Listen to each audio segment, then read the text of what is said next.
Story 1. I have always been a big fan of hiking. A few years ago, I was on a cross-country road trip, trying to clear my head after a devastating breakup. I had just found out that the woman I thought I would marry had been messing around with one of my closest friends. Betrayal stings, especially when it comes from two people you trust. At 31, I figured it was time to hit the road, see the country, and Utah was high on my list of places to explore. It is a state every hiker dreams about, packed with stunning forests and rugged landscapes. I decided to check out Wasatch National Forest after hearing glowing reviews from other hikers. What drew me most was its solitude. I like hiking alone, and crowded trails have never been. I picked a remote section of the forest, driving my car as far down a narrow dirt road as it would take me. Eventually, the road became too rough, so I parked, stepped out, and took in the quiet wilderness. After gearing up, I checked my phone. No service, just the way I like it. I mentally marked my starting point, pulled out my digital map, and set off. I know some people think hiking alone in remote areas is reckless. Maybe it is, but I prefer the adventure. For safety, I always download offline maps since GPS works without cell service. And no, I did not get lost. I wish that were the worst part of this story. My goal was a lookout point at the top of a mountain, about 3 or 4 miles away. The trail was tough, so I was moving slower than usual, maybe 1.5 miles an hour. After about an hour, a light rain started falling. I hate hiking in the rain, so I turned back, annoyed that my plans were spoiled. When my car finally came into view, I sighed with relief. That relief was short-lived, though, because I found all 4 of my tires slashed. My heart sank. This was no accident. Someone had done this on purpose. I spun around, scanning the trees for any sign of movement. The only sound was the rain pattering against the leaves. My mind raced as I weighed my options. With no cell service, I was in trouble. The nearest signal had been miles back on the access road, but walking it felt too exposed. My original destination, the mountain summit, might have service, so I decided to head back into the woods. I was about halfway to the summit when I noticed something, or rather someone, was following me. I heard faint rustling about 40 yards behind me. The sound stopped when I stopped. My gut told me not to look back, so I picked up the pace. The sun was sinking, and shadows stretched across the forest floor. The rain made everything seem even darker. My nerves were on edge, but I kept moving. When I finally reached the summit, I checked my phone. Thankfully, I had service. I called 911, told them where my car was, and explained the situation, including my suspicion that I was being followed. The operator assured me help was on the way and suggested I stay put, but I could not. I knew I would have to make my way back before nightfall. I decided to take a roundabout route, hoping to avoid whoever was out there.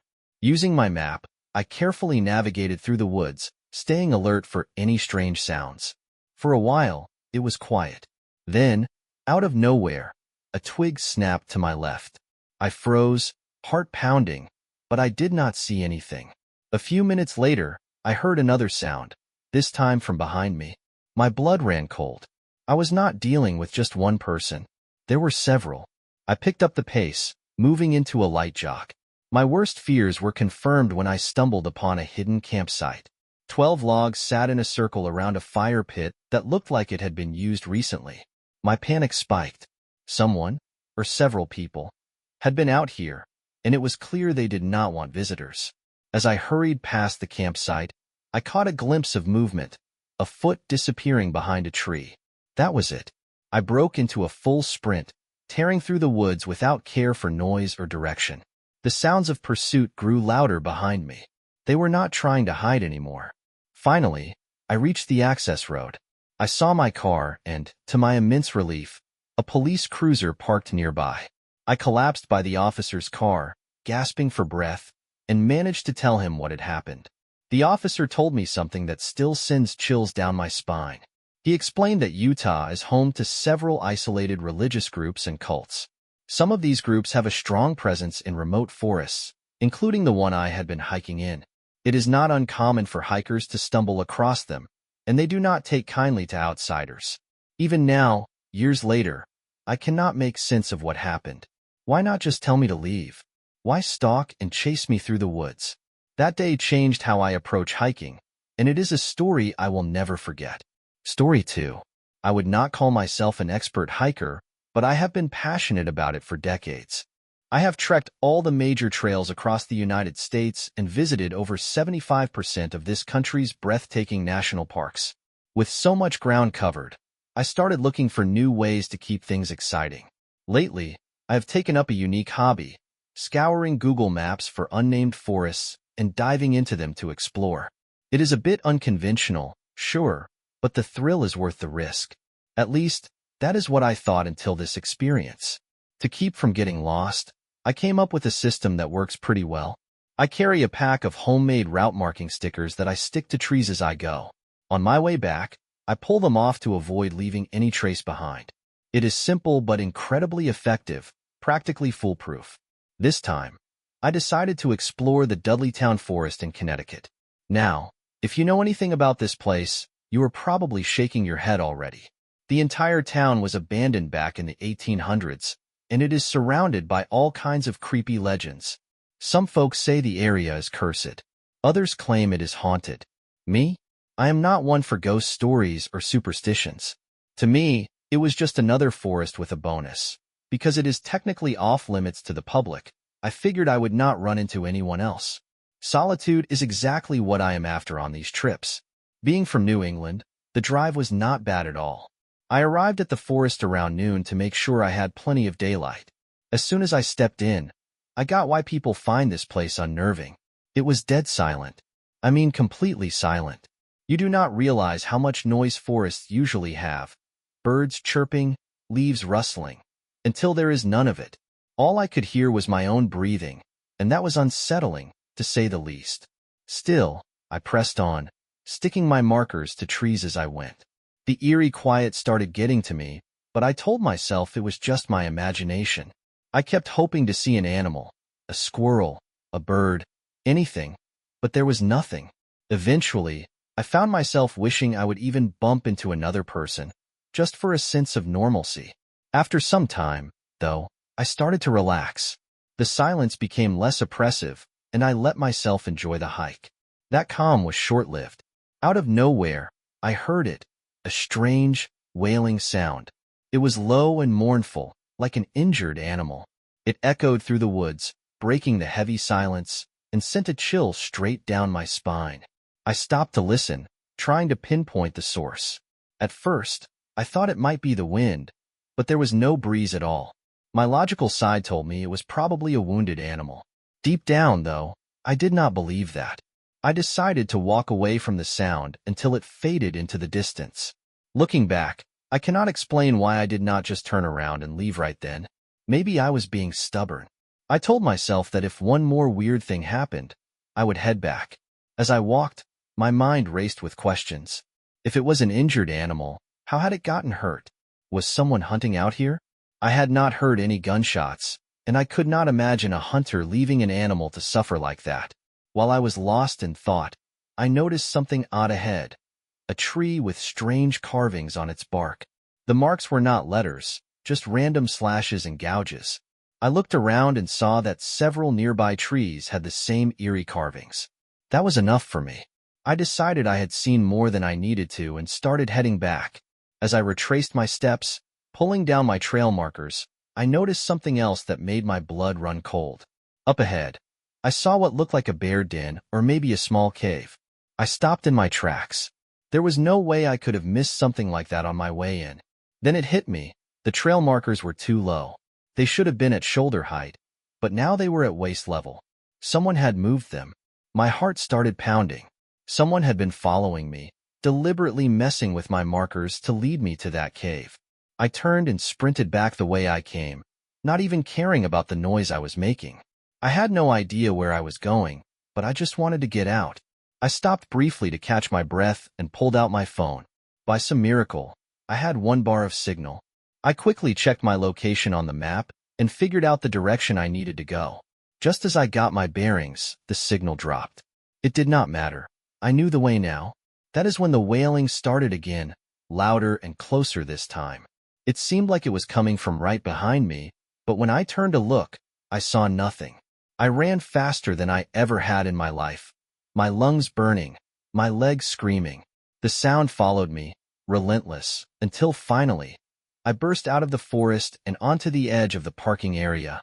The wailing stopped as suddenly as it had started. I jumped in my car and sped off, shaking and drenched in sweat. To this day, I cannot fully explain what happened. My best guess is that some hermit or recluse lives out there and decided to mess with me for fun. Or worse, maybe they had a whistle or some kind of device to make that wailing sound. Or maybe the stories about Dudleytown hold more truth than I care to admit. Whatever the case, I have not gone hiking since. Story 3. When I was younger, my childhood home was the ultimate spot for group hangouts. There were a few reasons for this.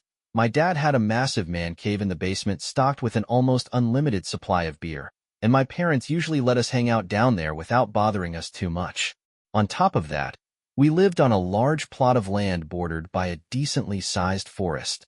If you walked through the woods from my house, you'd end up on a dirt road. On the other side of that road was the reservoir, a place that held a special place in my heart. The reservoir was technically off-limits, with fences and signs warning against trespassing, but I'd cut so many holes in that fence over the years that the Water Commission stopped repairing them. It was my sanctuary. As a kid, I'd go there to swim, think, or get away from my parents. It was beautiful and peaceful, and to this day, it's one of the few things I miss about that period of my life. One night, my friends and I were hanging out in the basement shooting pool with some obnoxious EDM playing in the background. My friend Chester came up with the brilliant idea to hike through the woods to the reservoir. The rest of us, me, Chester, Rick, Jasper, and Hassan, agreed, mainly because boredom was starting to set in and the sun hadn't set yet, so we figured it would still be easy to navigate. Rick and Hassan grabbed a few beers for the walk, while the rest of us just geared up to go. The walk to the reservoir wasn't too bad, though the woods were still muddy from earlier rain. Once we crossed the fence, we still had some walking to do. Usually, we'd chill on a cliff on the near side of the reservoir, but that night, we decided to explore the far side instead. To get there, we had to walk along the near side to the end, then cut across to the far side and walk down to a spot we called the beach, a smooth, sandy area. After about 20 minutes, we reached the far side, and that's when things started to get weird. Hassan raised his hand, pointing into the distance. Far ahead on our side of the reservoir, we saw something, or someone, moving toward the water. Intrigued, we went silent, watching closely. The figure emerged from the woods dragging something behind them. As they got closer to the water, we could make out the object, a large black garbage bag that seemed heavy. Our curiosity turned to unease. The reservoir had a dark history. Several bodies had been found there over the years, and we couldn't shake the feeling that this was something sinister. We kept watching as the figure knelt by the water, doing something with the bag we couldn't make out. Before we could decide what to do, Chester pointed out something even worse. 3 more figures emerging from the woods, 2 dragging similar bags and the third carrying a kayak over their head. By then, we were thoroughly freaked out. The first person loaded one of the bags into the kayak, paddled to the middle of the reservoir, and let it sink. They repeated the process with the other bags while the remaining 3 stood by. It felt like we were watching a horror movie in real time. Then my phone rang. The sound cut through the silence like a knife, and my panicked self couldn't mute it fast enough. All 4 figures froze and turned in our direction. That's when we ran. Rick yelled behind him that they were following us. Running through the forest was harder than I'd imagined, and the fear made it worse. We sprinted toward the hole in the fence, but I couldn't remember exactly where it was. Panic set in as I traced the fence aimlessly, searching. Finally, Rick spotted it, and we all dove through, just as we heard a branch snap behind us. They were close. We didn't stop running until we were back in my backyard. Hassan immediately called the police, explaining what we'd seen. A squad car arrived quickly, and we shared everything. The officers searched my property and found muddy footprints leading to my backyard fence, ones that didn't match ours. They didn't find anyone lurking nearby, but the discovery was enough to terrify us. A few days later, the police dredged 3 bodies from the reservoir. The case made headlines, but no arrests were ever made. My parents were understandably shaken, and my mom swore for months afterward that she saw people in the woods at night or flashes of light from cameras. This incident was one of the main reasons we moved out of that house. Fast forward to today, and I still think about that night. Recently, I came across a news article about a teenager drowning in the reservoir, and it brought all those memories flooding back. That place has always felt cursed to me.